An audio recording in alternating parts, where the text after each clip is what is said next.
So what is trust? Right? How do I trust that when nothing's working right? So I'm very interested in your definitions of trust, but I'll tell you how I've come to see trust. Um, Trust is respect. When I respect something, right? Like I had to respect YouTube just now. Like it's set up, it's built by programmers that and people that develop these things, and it's been done, and clearly people that know much more about this than me. But I'm frustrated in the moment. So there's a dual trust going on. Trusting my frustration, and the frustration born out of the fact that I don't know how to just press the button to go live. I can't find it, I can't see it. It turns out it was very hidden. When I finally figured out how to go live, it was very hidden. It was a thing. Um, it's also not a habit for me to do that, so I didn't know where to go and how to find it. So to me, it was hidden, right? To someone more experienced, that wouldn't be hidden. It's like parallel parking your car. I'm really good at parallel parking. I can do it pretty fast and easy. I'm a Manhattanite. I live in the city. Parallel parking at some point just became second nature to me. I can do it quick and dirty. Somebody else who's having a hard time with it, can you trust that you're having a hard time with parallel parking, right? What this comes down to for me, how I understand trust, is as self-respect. First, I respect that I don't know my way around YouTube Live yet. I'm getting to know it. Each time I do it, it'll become more intuitive. I respect that I know my way around a car and a steering wheel and can quickly parallel park. Can I also respect that I'm frustrated that I can't meet an obligation that I'm doing right now? Can I trust that? Can I trust the frustration? If I'm watching someone parallel park and they are not doing it well, and my ego gets in of like, they don't know how to parallel park, just how you cut the wheel and how you turn and da da da. Can I trust my ego? Can I trust their ability or inability to parallel park? What we are cultivating is deep trust. And as the readings I sent earlier to those who are on my mailing list, and if you want to sign up for my mailing list, there's a link in the description below. But also the readings for today are in the description below. So if you scroll down, you'll see the readings. They come from the Tao Te Ching. We're specifically looking at chapters 22 and 36 this week. And again, the readings are in the chat, so hopefully you can just scroll down and see them and read them with me. I'm going to start with chapter 22. You know what I can do? I can actually hold this up. I have a second copy of it, the really beat up one. I keep on rewriting it, and I can, hopefully you can actually see it in the video and while I look at it. But the whole thing with this trust, trusting my frustration, trusting my anger, as we alluded to in last week's video with the Rumi poem of the guest house, it's welcoming everything in, right? Welcoming in the anger, welcoming in the frustration. This is why we sit. So our Thursday class on Zoom, which isn't on YouTube, we practice just sitting, because it's that practice of just sitting there and being with whatever is. You're thinking about a fight. You're thinking about how you don't know how to use YouTube. Be with that. It's not about getting rid of the thoughts or the feelings or the itch. On this sweater before, there was a little tag. I finally got it off. And in my client's session earlier, I kept on futzing with it, right? Can I be with that little itchy tag? Right? If I'm sitting in silence, ooh, I'm itching. Can I be with that? Maybe I can't yet. But as I practice more and more, I can be with whatever is. That's why the sitting, the actual time that we take to sit and practice just sitting there, is the key skill to be building trust, the key discipline. As you sit there, you learn to be with what is. And once you can be with what is, well, then you can do the next step, as Rumi alluded to in our class last week, of welcoming things in, honoring them, treat each guest honorably. This week, we're going to take it to the next level. And this is chapter 22. I hope you can see it. But it's also in the description below. So hopefully, if you can't see it in the screen, on my page opened up. Hold on, got to get it open to the right page. If you can't see it, you can scroll down. Okay, just the top part. If you want to become whole, let yourself be partial. If you want to become straight, let yourself be crooked. If you want to become full, let yourself be empty. You can counter that with, if you want to become empty, let yourself be full, right? If you want to be reborn, let yourself die. If you want to be given everything, give everything up. And then it says at the bottom, we're going to go right down to the bottom. When the ancient masters said, if you want to be given everything, give everything up, they weren't using empty phrases. Only in being lived by the Tao can you be truly yourself. And the syntax there is really important. Oops, I'm not showing the right thing. The syntax there is really important. It doesn't say, can you truly be yourself? No, it does say, can you be truly yourself? It doesn't say, can you truly be yourself, right? This is about being your true self, right? That's what a lot of this is. And it's through being that. And in the 7 minutes it took me to actually go live, it was actually 10 minutes because I was a little early. I was ready. I was prepared. I sat. I wrote everything out. I was ready. I was going to do a great class today. It is a great class. And then I couldn't hit the live button. I was actually going to be here a minute early. It was 11:49. I'm trying to do it. And there was a button to go live, but then I had a swirly thing. And so I had to X out and come back. Can I trust the frustration? Well, how do you trust the frustration? One, you gotta, okay, I'm frustrated. I'm nervous. I'm a little angry, actually. This is annoying. I'm annoyed. That's what it was. I was really annoyed. I find it hilarious because that's my observation at this point. Now I kind of just observe where I'm at. And it's like, that's funny, Kirsten. But this chapter, right, is asking you, I switched the books, to go even further. So it's saying, if you want to become whole, let yourself be partial. If I want to become calm in that situation where I'm frustrated, annoyed, and like, YouTube, let myself be frustrated, right? If you want to become straight, if you want to become, I don't know, what is it that you want to become? Composed, confident, self-possessed, loving, kind, powerful, rich. I don't know. What is it that you want to be? Skinnier, fatter?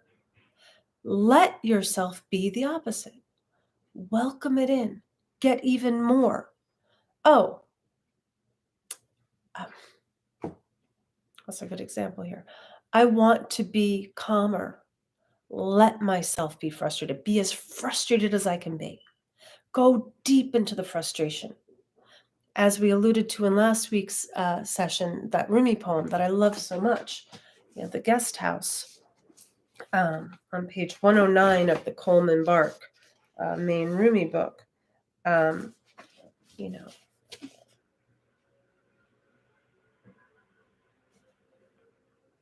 is it? Where it says, treat each guest honorably. Meet them at the door laughing and invite them in. Here it is. Still, I don't know if you can see. Still, treat each guest honorably. That's the beginning. So I asked in this week's reading, do you trust yourself? And in what circumstances do you? Is it always? When do you trust yourself? When you're successful? When you say the right thing? When you're calm and self-possessed? Do you trust yourself when you're angry? When you're frustrated? Can you? In my experience, I could not trust those things until I had the discipline of what some people call meditation. I prefer the word sitting, until I had that ability, that skill. It's a physical skill like playing the guitar, right? This is the girl who took like 3 months of guitar lessons, right? Um, you build up the muscles. You have to build up the muscles to be with. That's why we practice being really gentle with ourselves, right? If you don't have the muscle to be with it, you're not going to be with it, and that's perfect. You don't have that skill. Just like if I tried to pick up the guitar now, where over a year ago I did 3 months of, not so good guitar practice, I can't do it. You wouldn't expect me to. You definitely couldn't get on the stage, right? I couldn't, don't ask me to sing, right? Like, come on. So, I don't have the skill. How could I do it? You wouldn't expect me to. You wouldn't get mad at me for not being able to play the guitar. So if you don't have the skill to take a breath, the habit, it's a habit, right? Guitars becomes a habit in your body. If you don't have the habit of being in your body, of being in your breath, of seeing the frustration enough so that you can laugh at it and welcome it in, like, all right, let's get really frustrated. Come on, girl. Like, let's do this, right? Well, then you're not going to do it. And that's perfect. It's perfect. That's self-respect. That's self-love. If you don't have a different skill, you can't do anything differently. And the point of all the work I'm doing here is to, one, give you the fodder, the information, and the inspiration to just sit, to just stop, take a breath, stay there, wait, cultivate patience. What is patience? Patience is generosity. It's not waiting frustratedly. That's not patience, right? Patience isn't frustrated. I gotta wait. Patience is generous. I'm gonna be generous to my frustration. So, as much as I equate patience with generosity, I equate trust. What is trust? With respect. Can I respect? Can I respect my frustration? Can I respect my anger? Right? This is the gate. And this is the work that I do every day, and I hope that you can do as well. Because this becomes what I call true power. I alluded to this in this week's writing that I sent out this morning. True power is not power over anything. It's not power over someone else, and it's not power over yourself. That's suppression. In my opinion, in my experience, true power is in reality. It's nowhere else. True power is in this moment, present, awake, aware, and with reality, in reality. This is atonement, right? If you look at the etymology of atonement, it literally comes from at one mint. One of my teachers, Sensei Jean Gallagher at Still Mind Zendo in New York City, she gave a great talk on this a few times, and I think Sensei Janet did as well, Roshi Janet did as well, about atonement and really going back into the etymology of the word at one mint, becoming at one with, right? That to me is living, that is presence, that is power. Can I be at one with the YouTube that has not intuitively made a go live button on the creator's site, right? That's not just front and center and easy to press, right? Can I respect that? Can I be at one with that? Maybe I can't. And that's it too. That's it too. Oh, I can't. I'm going to respect that I can't respect it. There's meta respect here, right? This is the what we build with every breath. So let's actually practice for 1 second, because the practice of trust is just taking a breath. So right now, take a long, slow, deep inhale. Fill your whole body with all the air in the room. And at the top, hold and inhale a little more. And then fully, slowly, completely exhale. Release, melt. and become physically very still. Remember, everything that I'm teaching here is a physical practice, not a mental one. This is a physical practice. So, if it's a physical practice, the form is key. It's said in Zen and Buddhism consistently, form is emptiness. Emptiness is form. This is the Heart Sutra, right? The Prajnaparamita Heart Sutra. It's chanted throughout all of Buddhism. And the key lines are form is emptiness. Emptiness is form. Form is exactly emptiness. Emptiness is exactly form. For people that have a little more exposure to Buddhism, this is what this is talking to. So if form is emptiness, you got to get the form right? If this practice is physical, you have to get the form right. What's the form? Just get square in your seat. Here, I'll show you. So I sit square in my seat, right? Now, there's two ways to do this. You can sit all the way back and make sure that you have a nice little arch in your back, and then your hands are flat, not out here because you don't want to collapse in, and then a strong spine. The other way to do this is a supported sit. If you want to create the muscles, is you sit right on the edge of the chair, right? And I'm a little bit tall, so I'll actually put my feet out. But then you use the edge of the chair to raise your hips higher than your knees. That creates a natural arch, which creates a strong sternum, right? And then you're upright, your entire breathing chest. Your entire chest cavity is open, not collapsed in on the diaphragm, but it's open just by a subtle arch in the back. And when you do that, your sternum rises, your chest open, your shoulders fall. Hands flat, feet flat. I am solid and secure in my seat. My form is strong. This is integrity. We'll get into integrity in another class, but just like a building that has structural integrity, I will repeat this again and again.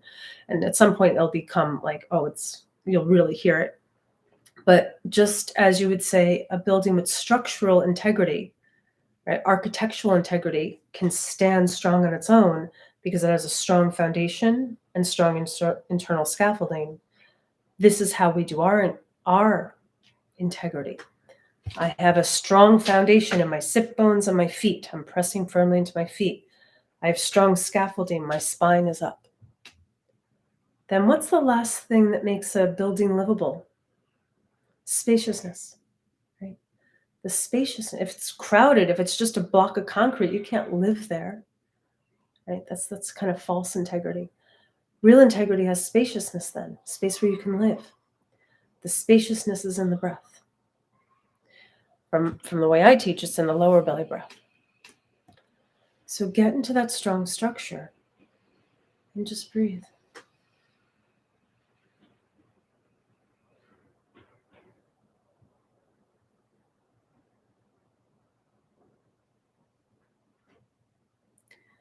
Without being conscious of it, that is the practice of trust. Get physically strong, get into your integrity, your physical integrity, and breathe. This is how you cultivate the physical skill of trust. The more times a day and for the longer amounts of time that you can actually get square in yourself, stop, become still, slow down, relax, breathe. The more often you do it and for the longer duration, you are building the habit of being in reality. That's all you're doing as you sit there. You're practicing. This is why I personally teach eyes open meditation. We don't close our eyes to reality. We're going to look right at it. You're not going to look out. You do cast your eyes down. I usually try to find a little spot on my desk to rest my eyes. And then you just stop and be with reality for as long as you can. At some point, you set a timer. It's a minimum of 20 to 30 minutes a day. At some point, you're bookending your days, doing extended retreats, because I know in my experience, the quieter I become in my body and my presence, the more I live. The more, as the quote says by Yasutani Roshi, the quieter you become, the more you can hear. And it's true. So that's the practice, the physical discipline of trust. And as you cultivate that personal integrity, you will begin to see when you're frustrated, see when you're angry, and you can take a breath. And then at some point, as you practice it, this too becomes habit. You can say, all right, I'm frustrated, come on in, right? If I want to become whole, let myself be partial, right? If I want to be calm and present, let myself be frustrated and annoyed. Welcome it in consciously, with presence, with awareness. The awareness is the key here, yeah? And that's ultimately what we're cultivating in all ways. So that's what I have for you today. We actually just looked at chapter 22. Do you have any questions? We're 10 minutes over, but we started 10 minutes late. We're 20 minutes into this. Do you have any questions? If you can write it in the chat. If you only subscribers can get in the chat. That's how it works. So if you want to ask a question, you just need to subscribe, or you can put it in the questions and I'll try to get to it later. If you don't want to subscribe, do what's right for you. Yeah. But I will try to answer everyone's questions. But if anyone's asking any questions, I give you a chance to put that in the chat. In the meantime, I will go over chapter 36, which says essentially the same thing. This is also down in the description if you scroll down. I hope you can see this. If you want to shrink something, you must first allow it to expand. If you want to get rid of something, you must first allow it to flourish. If you want to take something, you must first allow it to be given. This is called the subtle perception of the way things are. Right? So if I want to shrink my frustration and annoyance, I must first allow it to expand. But I can't allow it if I'm not present to it, if I don't see it, right? And that's why it keeps coming back to the practice, because you can't allow it and see it until you've built the internal muscle of presence and allowing and discipline. And that's just a breath. So there were no questions. Thank you guys for being here. We'll be here same time again next week. I think hopefully by next week I'll be able to press live at the right time. If I don't, please be patient. I am coming. What if seeing, there's that little heart again that gets right in the way. I'm going to heart it. Maybe it'll go away. There, I'm going to heart it. That didn't work. I don't know why they do. It's interesting. There. What if seeing it creates so? Experiment. Experiment with it. Check it out. Don't never believe me. Never believe it. Don't believe the Tao. Don't believe anyone or anything. Always experiment for yourself. This is how I actually became a Buddhist, specifically a Zen Buddhist, is I love that in what the real Shakyamuni Buddha, Siddhartha Gautama, the man who was a man, not a god, this dude, his dying words were, don't believe a word I'm going to paraphrase here. He also didn't speak in English, so it's my translation. Don't believe a word I say. You must find out for yourself. And one of my favorite books that really helped me get into Buddhism, there's my little bookcase. One of my favorite books is Killing the Buddha. There's an old saying, if you meet the Buddha, kill the Buddha, because that's your idea. So anyway, point being, don't believe me. Check this out for yourself. Experiment with something small, right? Like you're annoyed that, like, like when your coat catches on like the door handle or something, or your purse, like check out, experiment. Oh, I'm annoyed with, I'm going to let it be stuck. Here, get stuck. I'm going to give you all the space to be stuck.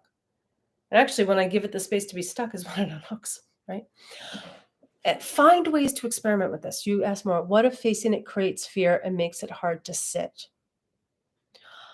Oh, yeah, that's a really great point. That's a really excellent point. It might. You're right.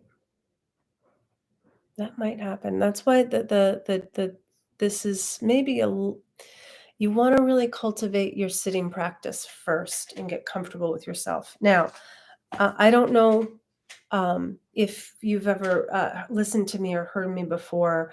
I'm new to YouTube, but I've been teaching live free classes on Zoom since the pandemic started. So if you've been with me before, you've heard this, but if you haven't, um, let me give you an important teaching.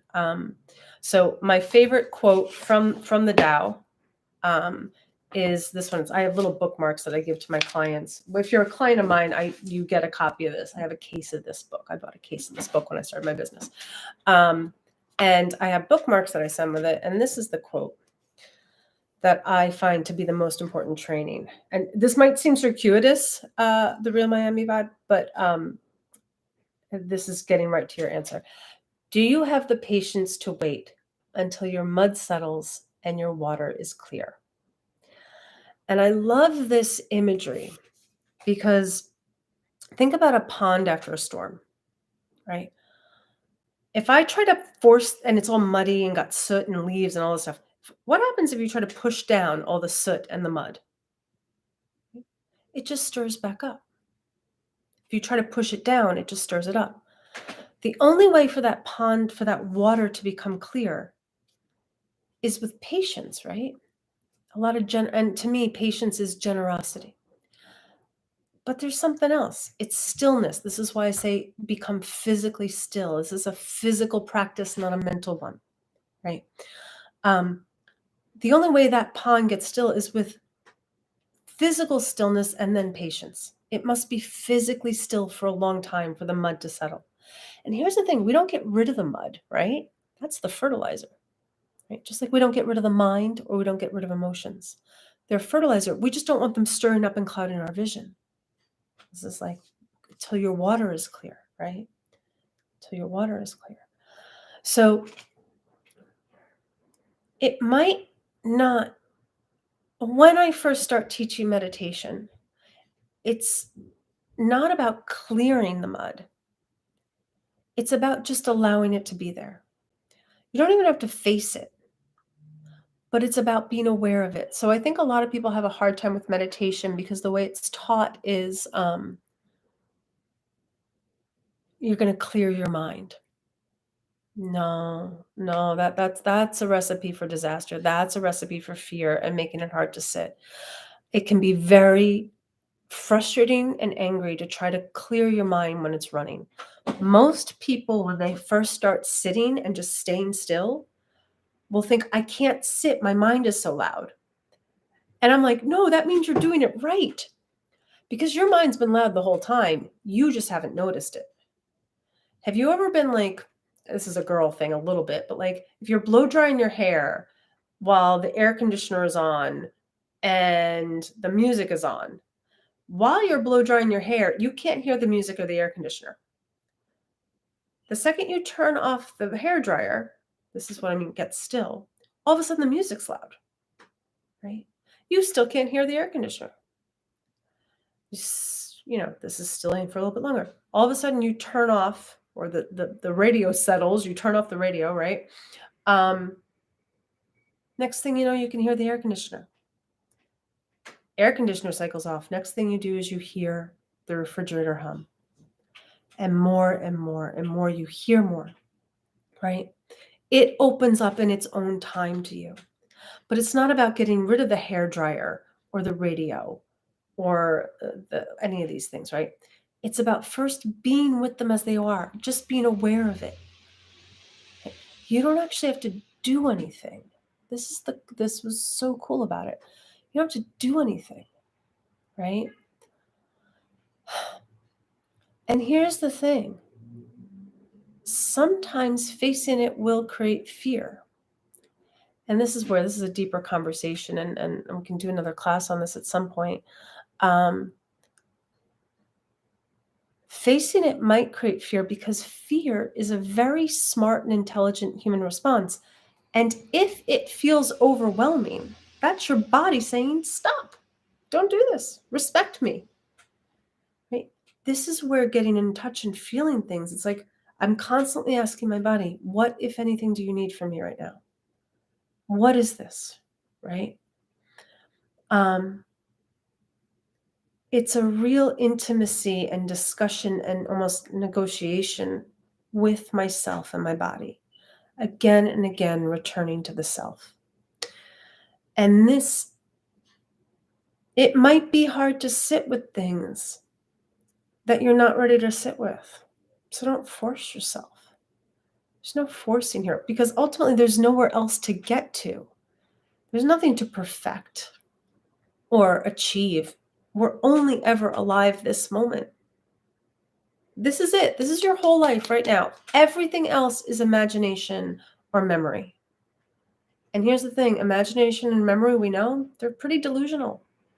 They're your perception of them. And sometimes with more information, those things change, right?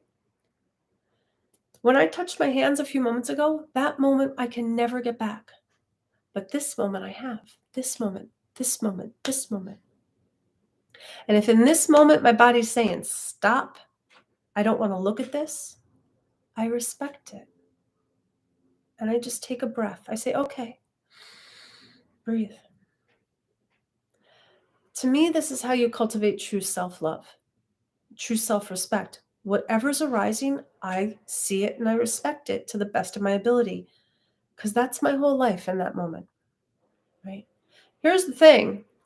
Life keeps moving. Life keeps changing. Nothing is static. And when you're truly aware, this becomes so clear because you realize nothing stays. It keeps moving as I pay attention, just like your breath.